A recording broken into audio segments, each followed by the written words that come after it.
Hello, ladies and gentlemen, girls and boys. You are now entering Season 2 of the Swan Hockey Podcast. Swan Hockey is flying around the junior hockey world one episode at a time. You'll experience things dreams are made of, as well as things of terrible nightmares. Strap in, hold on, and enjoy the ride. And now, Swan Hockey. What's going on, everyone? Welcome back to another episode. I am Eric Swanek, and today we are joined by Andrey Kapranov, the associate head coach of the New Jersey Titans in the North American Hockey League. And my friend, Andrey, what's going on, man? Hey, all good. How are you? Doing good. Just excited for the Christmas break here.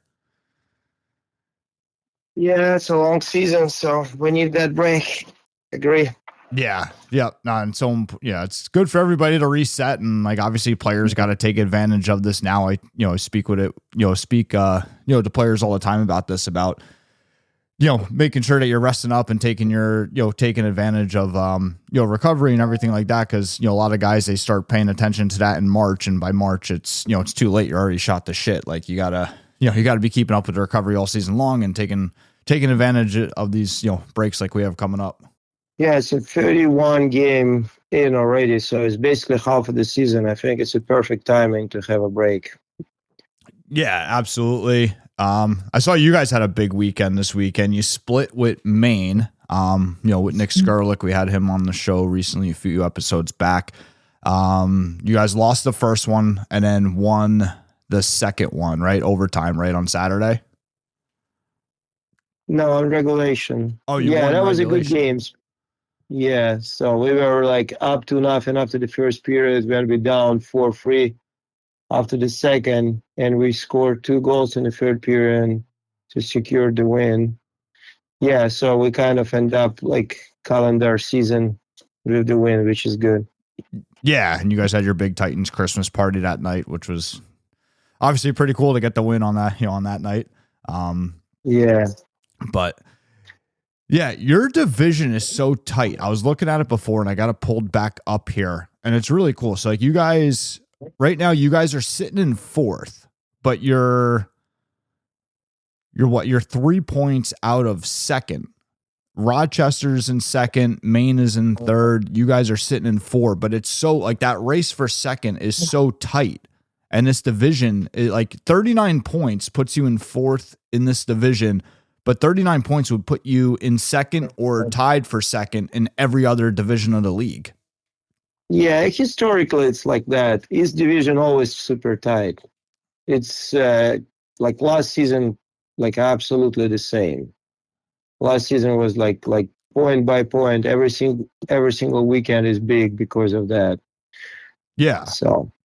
Yeah. No, it's cool to see. And what's actually, to take it a little bit further too. So you and the Maine Nordiques, your stat lines are almost identical. Like your goals for are separated by 1, your goals against separated by 6. I mean, everything's pretty, your penalty minutes are almost identical. Like your whole stat line's almost identical. Like that's pretty cool. Yeah, that's why that was a like really big weekend. So I'm very happy we end up with the win. Especially that was not that easy in general, because my thought process like that. So we kind of have a good first game, never have a win then, and we start this second game on Saturday like really good. We were up to nothing, like I said, but we actually played very well. Yeah. And it was like a little little problem in the second period when we have like 2 back-to-back goals, and like, definitely something to think about it during the break. So to back to preparation, because like, you know what, we start next year in Maine, basically. Okay. It's kind of like playoff mode. So we played 2 games, and next 2 games after the break in Maine. So we have like enough time to get prepared, Yeah, absolutely. Yeah, like you said, every point is huge, especially with Maine, because you guys are obviously super tight, and yeah, it's cool to see that in this division. So Justin Friedman was on last episode, and we were talking about just kind of like how all the different how the divisions are a little bit. Each division in the North American League is a little bit different. The South is obviously very very heavy. And the East being, so competitive, it's, it's just really cool to see. I mean, are you noticing any changes in the league this year from your perspective? Just with all the new rules, like obviously that's been a big topic over, probably the last 12 months now, the new rules and everything, and how it's reshaping some of junior hockey. And, I've said in previous episodes how North American League has kind of, stayed true to everything. Like we see what's happening with the NCDC and the changes there, but the, North American League is, still going strong with their model. And are you noticing anything different, like from your perspective as a coach? Hockey wise, I don't think so. I think the level of the hockey really, really good.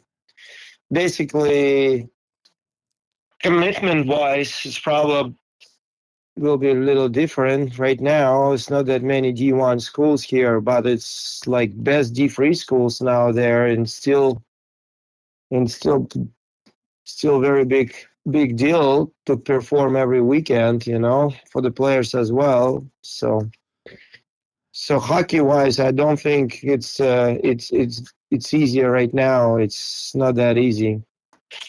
Yeah, just kind of the output in terms of the commitments is shifting a bit. Shifting a little bit, but hockey-wise, I think we're doing a good job this year. So I like our team maybe a little better than last year. Okay. Like my personal opinion as a coach, because I think we're more like a hard workers this year, maybe talent-wise up front. So it's I don't want to say it's less. It's just a little different. So, but I think we have like really good players this year and development like from last year also very good as well. Yeah, we have like. Oh, sorry, get on. Boston University commit this year. Like not that many teams in North American League has there, but he's really talented. He's a goalie, but like again, I think it's a big deal to have like talented players in this league. Yeah, absolutely. And I was just going to bring that up because the commitments are down right now. I think everybody's kind of been saying the same thing, but what's interesting, and, Justin and I touched on it last episode, is that, that can change depending on how teams are recruiting, right? It's like if teams are going younger and they're getting those younger and, those high end younger guys, we'll start to see those D1 commitments going right back up. And a case of point is like, your guy there that committed to Boston University, which first off, I mean, that's a major commitment. There's, the Boston University commitments of the world, they weren't, overflowing from the NA really, years ago either, right? That would have been a top end commitment in the league at any point. I mean, that's a big time commitment. And that kid is also in 09, right? Yeah. Yeah. It's like with that younger high end talent, we can start to see, these commitments going right back up to where they were, or maybe even greater. Who knows? If the teams start going younger, but I guess again, it depends if that's what the teams want to do. And that's where I think every team is going to be a little bit different, and depending on the division, it might be a little bit different. Like I could see the East going younger. The South, I don't know if they'll ever go younger because again, just the business model is different. Like they're in the business of selling tickets. They want to put they got to put a certain product on the ice to sell. But yeah, I mean, I think we can see the commitments go back up depending on how the recruiting and how the league shapes up over the next couple of years. I think you're right, absolutely, and we start doing that like the Andrey, the goalie, it's only first he's definitely a very talented guy, like absolutely. So I think his high end like talent in general, it doesn't matter goalie or what. So like I'm trying to find like those kind of guys. I have 2 or 8s also in the team already. I had like defenseman or 8 playing every single night. So I think he's a very good player as well. And, like in the same time, we have a good group of 05s, like age out guys this year. So that's probably the point. So next year, we'll try to do the same. So like best 06s and probably go younger. So nothing in between. Probably that's the point. To do both, good performance on ice, good like veteran presence on ice, experienced guys, plus like top end like super youngsters. This is what I think about that.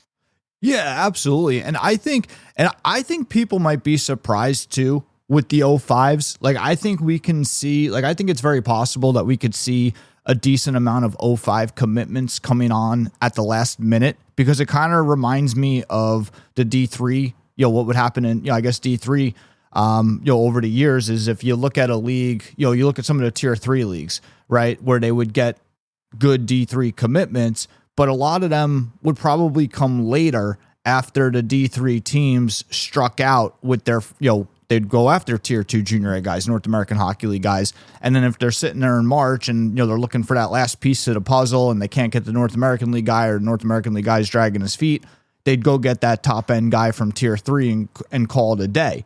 Right. I think we could start to see that same thing at the D1 level with the 05s from the North American Hockey League.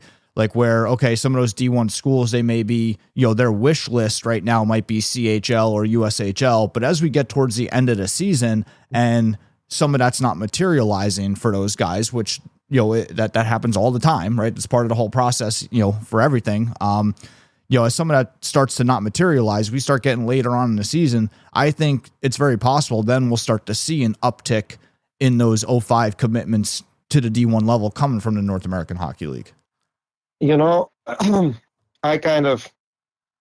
agree with that, but also I think the best D3 schools, like small New England schools, like Colby and Bowdoin, like all this, like Hamilton, Trinity, it's probably the better spot to play hockey than like lower level D1 schools. My opinion, for our 05s, we want to focus on those schools because it's really good hockey and like absolutely tremendous education. So this is why we try to stay connected with those schools in the most part, because I wish like for our best 05s, and we have a good age out like players this year. This is why I think those guys focus on those commitments.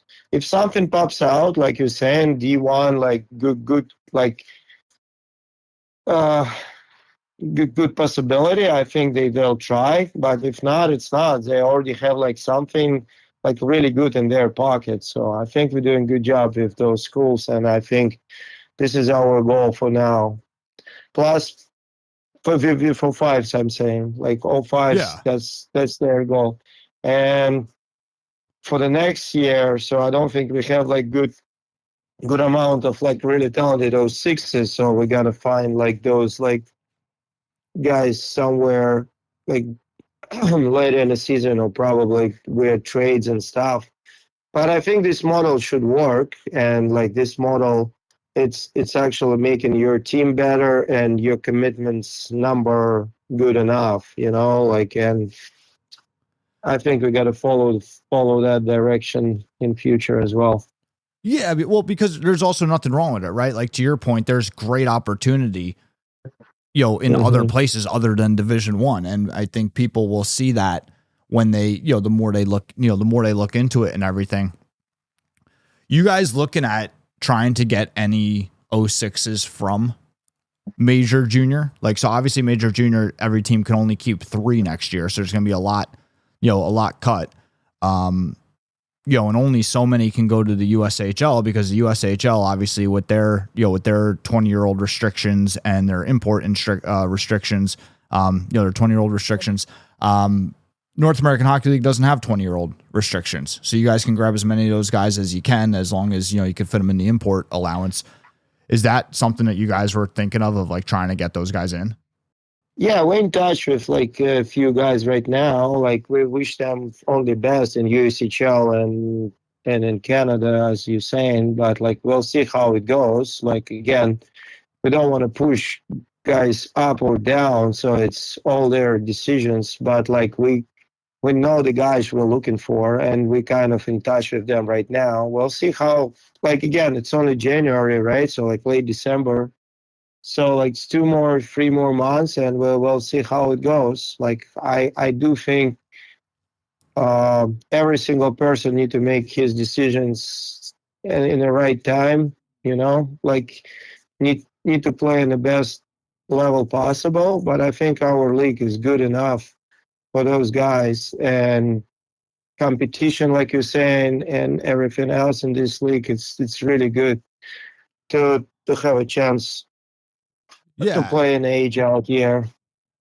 Yeah, and like you want to be able to be somewhere where you're gonna have success, right? Like you look at Skogan Schrott on your team, right? Played in the Q last year. He's with you guys this year. He's having a great year, right? And he's committed. Where's he committed? I know it's one of the Michigan schools, right? Officially, he's talking to the schools. Officially, I think he has no decision yet, but he's definitely will be committed soon. So Oh, okay. I don't know They if had he's him like They had him listed again. on Elite Prospects as committed already. But I see he's having. Oh, I don't think so. Oh, okay. Yeah, yeah, but like I see he's having a great year. I mean, he's first on a team in goals, second on a team in points. He's having success. And he's a talented player, so it's like, like historically, I'm saying, so you should be talented. It's a lot of like average players.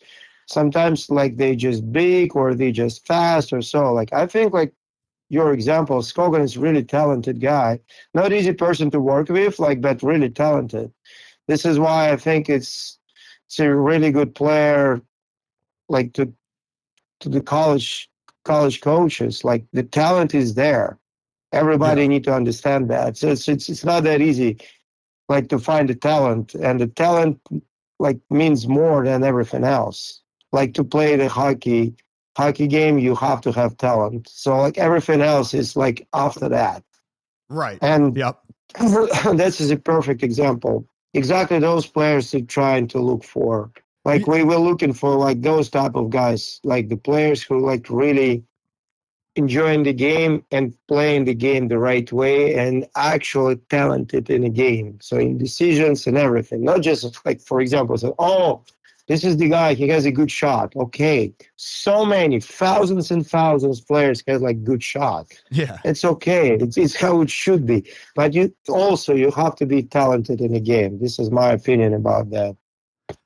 Yeah, absolutely. You got to play hockey the right way, right? Like I tell people all the time, like, you play hockey the right way, you're gonna like putting up goals and assists and that stuff. It's gonna be a byproduct of doing everything else right. If everything else is being done right, if you're playing hockey the right way and your shots on net are good, your hockey IQ is good, your vision's good, your passing's good, your everything's good. How are you not gonna put up points? It's almost impossible. Right. Like, again, like if you're playing hockey the right way, you're going to be accountable. Your coach is going to want to put you out there more, right? If your D zone's good, if everything's good, and you're playing the right way, coach is going to want to put you out there more. You're going to have more success. I mean, so it's always a different view on that situation. So, but I'm saying, so every single coach want to win, and every single team like want to win every night. But Yeah. I'm also think so the players' development is really big. Like, and in juniors, I'm coaching juniors basically all my life, and I like saw like thousands players already. But it's not that easy to have the player who actually playing right way and actually talented can do something special. Like this year, we have a guy who never played North American Hockey League, Arsenii Zharikov. He played NCDC. He played like somewhere else, basically, but he's actually super talented, and he find a way to play like really huge role in our team because he's talented and he's hard worker. He's actually exceptional, like human being, but like basically like his talent is there, and basically he playing with Skogan. This is our like top line players. Yeah. Plus we find a way to add like Nicholas Dumas, the local product. So they playing together, and they are all has like pluses and minuses. Like you can talk about size, about something else, but they are talented in hockey, and this is why I like that. I like that idea. So what we're doing, and I like to be there with those guys and trying to make them even better. Yeah, absolutely. Because at the end of the day, you got to be able to deliver the goods. You know, I say it all the time. Performance is king. You got to be able to perform. You gotta be able to deliver. Yeah. So Results to come, like you said, results to come. But results, it's over results. yeah, because like you know, like the results are the end, right? Like that's why I always tell players, live in the moment, focus on performing great details. Playing hockey the right way. You can't worry about the result. If you're worried about the result, you're worrying about the end. You got to worry about the here and now, right? If you take care of the here and now, the end's going to take care of itself. Because again, like if you're doing everything great, how could you possibly get a bad result? It almost can't happen. No, like, I mean, you're saying it's very, very competitive division. So, like, you can be worried about results sometimes. But overall, like I like our team this year, like how we perform and what are we doing. Like, strategy wise, I think we're doing a good job this year. Yeah, I'm looking here too. You guys have four overtime wins, which is, I don't know how many times you guys went to overtime, but you have four overtime. Oh, I mean, so many. Yeah. Yeah, wow. So right now, like we played more than 60 minutes, probably like 10 times. Oh, wow. Yeah. So 31 games, and we play like 10 times, like over 60 minutes. So we have shootout wins, shootout losses. We have overtime wins, overtime losses. Yeah. Yeah, that's correct. So we're a fun team to watch. Yeah. Yeah, that's crazy. It just shows how tight, how tight the division is. I mean, you even look at like Elmira, they're second to last in the division. They have 5 overtime wins. Like they've been, and then it looks like they have 5 overtime wins, 3 overtime losses, 1 shootout loss, right? So they're second to last in the division. I mean, they've been playing, they've been in a lot of tight games. Yeah. So I mean, it's that's really cool to see how tight the division is. So, but all right, well, we'll end it here. Anything you wanted to end off on? No, thanks you for having me. Yeah, so, thanks, of course. Always Thanks for coming welcome. on. Always welcome. So thank you very much. Yeah, no, thank you. We'll have to do it again. Thank you for listening to this episode of the Swan Hockey Podcast. We remind you that season pass points are available to listeners. For more information, please visit www.swanhockey.io. Until next time.